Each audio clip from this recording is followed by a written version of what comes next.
Hello hi welcome नमस्ते, मेरा नाम है ऋतिक और आज हम फिर से बात करने वाले हैं एक और इंटरेस्टिंग कंसेप्ट की। तो ये वीडियो उन बच्चों के लिए मोस्ट इंपॉर्टेंट है जिनका बीए प्रोग्राम में सेकंड सेमेस्टर का एग्जाम अब होने वाला है। तो हमने एक सीरीज शुरू करी थी जिसमें हमने शुरुआत की थी स्टैटिस्टिक्स फॉर इकोनॉमिक्स की। उसके ऊपर बहुत सारे लेसन हो भी चुके हैं, बहुत सारी वीडियोस बन भी चुकी हैं। ठीक है, लास्ट टाइम हम लेसन 3 के ऊपर बात कर रहे थे। ठीक है, जो क्या था हमारा सेंट्रल टेंडेंसी यानी कि मीन मोड मीडियन के ऊपर था। ठीक है, और मीन मोड मीडियन का हर एक कंसेप्ट खत्म हो चुका है। आज हम इसी चैप्टर के ऊपर 2 वीडियोस के ऊपर और बात करेंगे। ठीक है, इस वीडियो में बात करेंगे सेंट्रल टेंडेंसी के कुछ और टॉपिक्स की। मीन मोड मीडियन तो मेजर टॉपिक थे, वो खत्म हो चुके हैं, लेकिन कुछ टॉपिक अभी भी बाकी है, उनके ऊपर बात कर लेते हैं। ठीक है, जिनके बाद शुरुआत करेंगे। तो other measures of central tendency में कौन कौन से टॉपिक आते हैं, आज हम इसके बारे में बात करेंगे।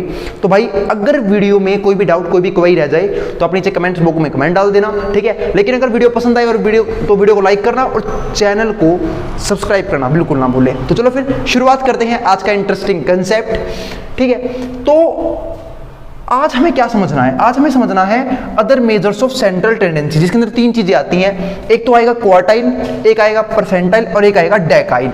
आई बात समझ में? अब बात है क्वार्टाइल क्या होता है, परसेंटाइल क्या होता है, डेकाइल क्या होता है। ठीक है, तो इसके ऊपर मैं थोड़ी सी देर में आता हूं। पहले समझते हैं मीडियन क्या था। आप लोगों को याद होगा मैंने मीडियन के ऊपर सारे कंसेप्ट करवाए हैं। ठीक है, तो मीडियन था क्या? ठीक है, मीडियन पूरे डाटा को, पूरी सीरीज को 2 इक्वल पार्ट्स में डिवाइड करने वाला नंबर था। यानी कि वो नंबर जो बिल्कुल सीरीज के बीच में आता हो, यानी कि पूरी सीरीज को 2 हिस्सों में बांट देता हो। आई बात समझ में? तो लेकिन एक बात बताओ, अगर मुझे पूरी सीरीज को 4 हिस्सों में बांटना हो तो क्या मैं मीडियन की हेल्प ले पाऊंगा? बिल्कुल नहीं। अगर मुझे पूरी सीरीज को 10 हिस्सों में बांटना हो, क्या मीडियन बांट पाएगा? बिल्कुल नहीं बांट पाएगा। अगर मुझे पूरी सीरीज को 100 हिस्सों में बांटना हो तो क्या मीडियन बांट पाएगा? तब भी नहीं बांट पाएगा। तो इन सभी मेथड्स के लिए, मतलब अगर मुझे बांटना हो इन सब में, तो इन्हीं सब के लिए हमने 3 मेथड की और खोज की और आज हम उन्हीं 3 मेथड को डिस्कस करेंगे।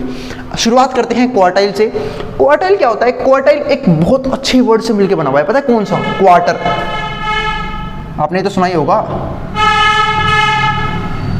ठीक है, क्वार्टर। पता है क्वार्टर क्या होता है? याद होगा। ठीक है, क्वार्टर होता है किसी भी पूरी चीज को 4 इक्वल पार्ट्स में बांट देना। आई बात समझ में? 4 इक्वल पार्ट में बांट देना, तो उसे हम क्या बोलते हैं? क्वार्टर बोलते हैं। तो उसी से हमारा क्या बना हुआ है? क्वार्टाइल। यानी कि क्वार्टाइल हमारा वो पार्ट है सेंट्रल टेंडेंसी का जो पूरी सीरीज को 4 बराबर हिस्सों में बांटने में हमारी मदद करेगा। आई बात समझ में? उसे हम क्या बोलेंगे फिर? क्वार्टाइल।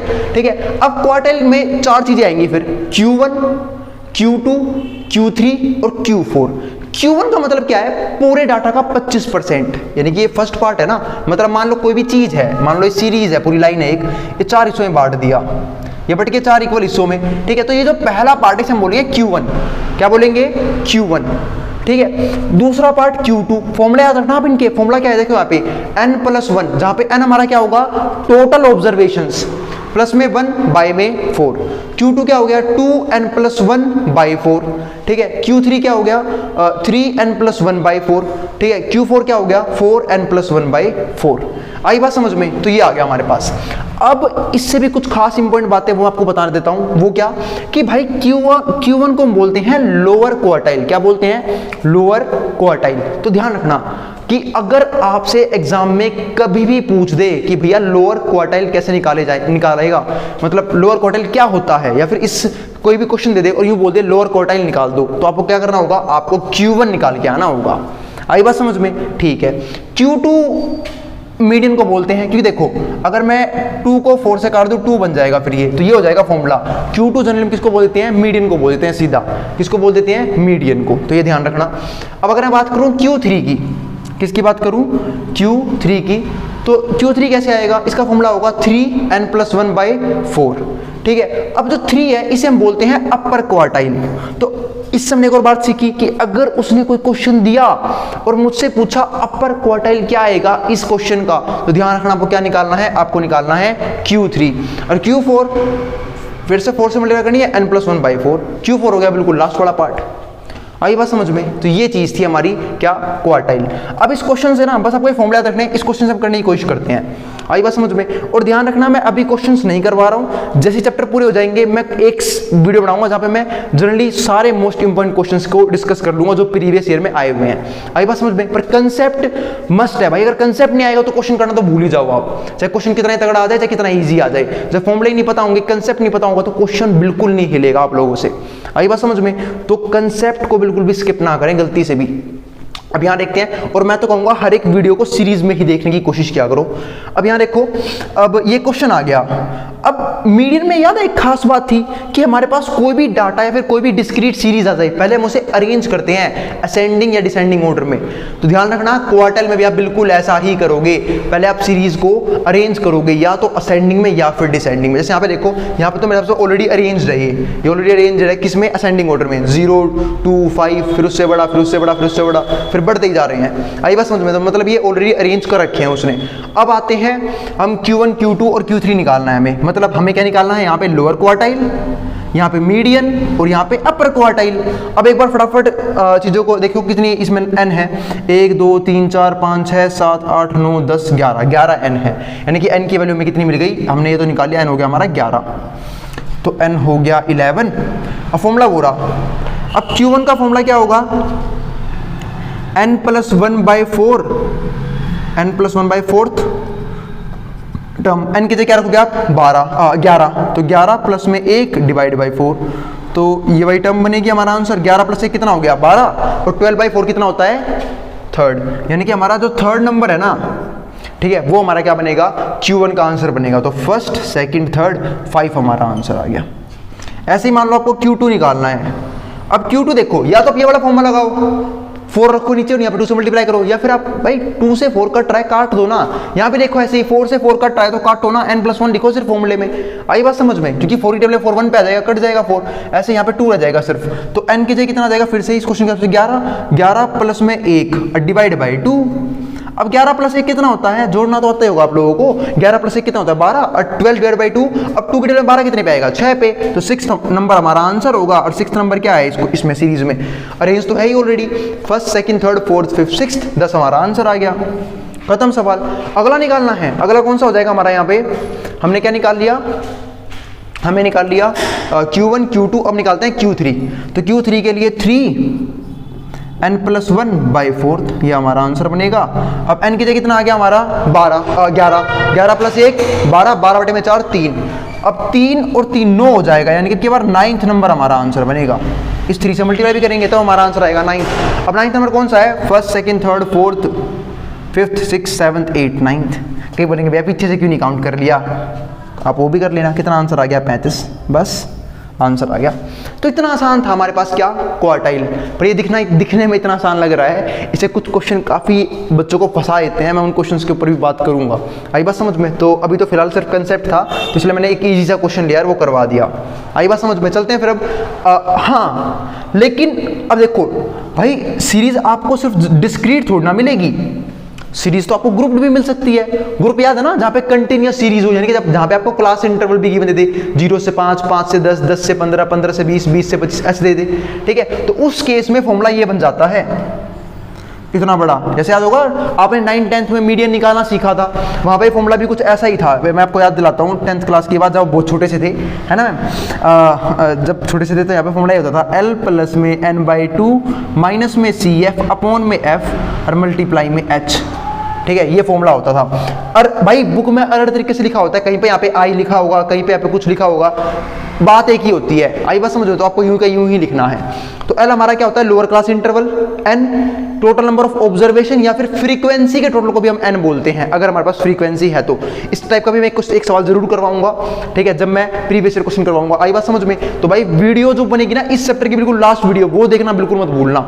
आई बात समझ में? सारे कंसेप्ट खत्म होते ही मैं एक वीडियो बनाऊंगा जहां पे सबके मोस्ट इंपोर्टेंट क्वेश्चन करवाऊंगा, ठीक है। अब यहाँ देखो, तो n/4 माइनस में क्या आ जाएगा हमारा यहाँ पे CF, और अपॉन में क्या आ जाएगा हमारे पास F, और मल्टीप्लाई में क्या आएगा H। H हमारा क्या होता है, गैप ऑफ क्लास इंटरवल्स, उसको हम H बोलते हैं, ठीक है।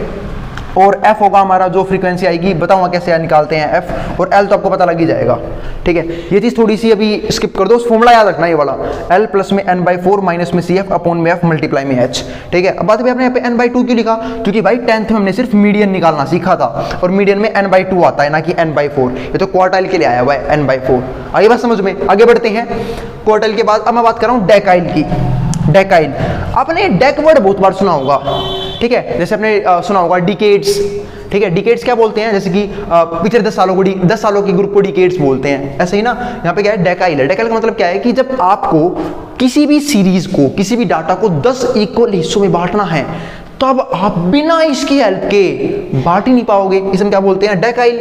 अब आती है डेकाइल में क्या करना होगा हमें, डेकाइल का फॉर्मूला आसान सा है। जैसे यहाँ पे देखो, यहाँ पे मैंने हर जगह 4 से डिवाइड किया था, क्यों किया था 4 से डिवाइड, क्योंकि भाई यहाँ पे हमने क्या निकाला है, बताओ क्या निकाला है, यहाँ पे निकाला है क्वार्टाइल, और क्वार्टाइल का काम क्या होता है 4 हिस्सों में बांटना, और इसका नाम क्या है डेकाइल, तो 10 से डिवाइड हो जाएगा, सिंपल।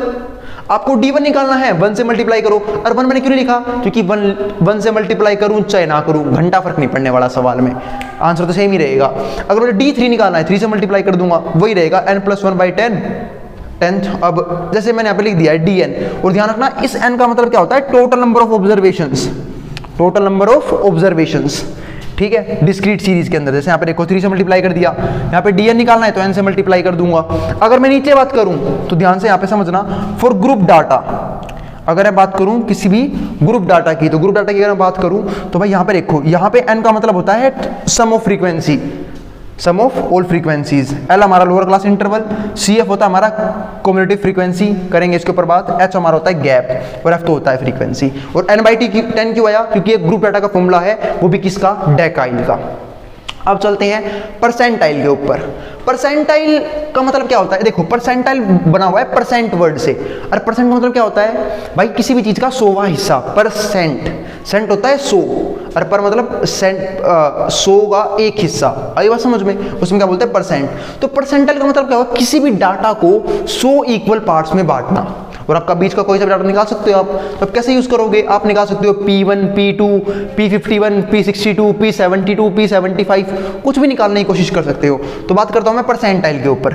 इसका एक फॉर्मूला क्या होता है, number of values below 2x, मतलब मान लो आपको किसी भी नंबर का वो निकालना है परसेंटाइल, तो आप देख लो उस नंबर से बिलो कितने नंबर है, वो ऊपर आ जाएगा, तो नीचे की टोटल वैल्यूज कितनी है, और मल्टीप्लाई में क्या हो जाएगा 100। यानी कि अगर मैं इसको शॉर्ट फॉर्म में कन्वर्ट करने की कोशिश करूं तो ऊपर आएगा n, मतलब उस जो भी x नंबर है उससे छोटे नंबर उस सीरीज में कितने हैं, नीचे टोटल नंबर n, और मल्टीप्लाई में 100, बहुत जगह ये भी लिखा होता है इसी फॉर्मूले में, आई बात समझ में। या फिर इसके लिए फॉर्मूला और बोल सकता हूं मैं, n+1/100, भाई जब 100 हिस्से में बांटने हैं, जैसे मैंने यहाँ पे किया, अब आप भी तो बोल सकते हो भैया 4 हिस्सों में बांटना, 4 से डिवाइड किया, जब 10 था तो आपने 10 से डिवाइड किया, तो 100 है तो 100 से डिवाइड क्यों नहीं कर दिया, तो ये आ गया, तो ये हो जाएगा P1 का फॉर्मूला। एक और तरीका है फॉर्मूला बनाने का, ऐसे अगर P2 निकालना हो तो यहाँ पे क्या कर दोगे, 2n+1/100, ये भी एक फॉर्मूला हो जाएगा।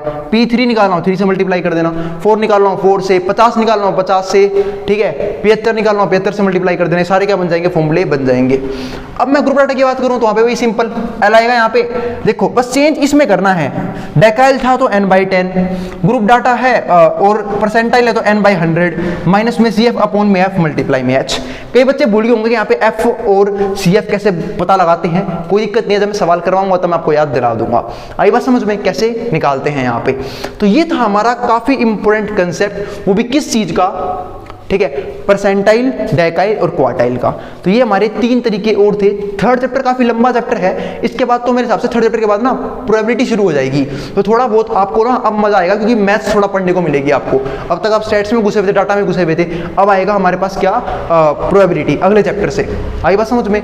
और भाई आपको सिलेबस की टेंशन लेने की बिल्कुल भी जरूरत नहीं है, सिलेबस चल रहा है इस हिसाब से, और जैसे ही मैं फ्री होऊंगा सैटरडे संडे को मैं और ज्यादा कंटेंट अपलोड कर दूंगा। ऑलमोस्ट मैं कोशिश कर दूंगा कि भाई सैटरडे संडे को, इसी सैटरडे संडे को हाफ से फालतू सिलेबस आप लोगों का अच्छे से कवर हो जाए, आई बात समझ में। मोस्टली जितना मैं कवर करवा सकता हूं इस सैटरडे संडे से पहले वो भी कवर करवा दूंगा, और 6 से पहले तो मेरे से पूरी बुक ही करवा दूंगा मैं, आई बात समझ में। अब जिसको जो उतारना है, स्क्रीनशॉट लेना वो ले सकता है, मैं बैठ रहा हूं बोर्ड के सामने से। और भाई फिर बोल रहा हूं, अगर वीडियो पसंद आए तो वीडियो को लाइक करना और चैनल को सब्सक्राइब करना बिल्कुल ना भूलें, क्योंकि चैनल नया है और आपके सपोर्ट की बिल्कुल जरूरत है। जिसको जो उतारना है वो उतार सकता है।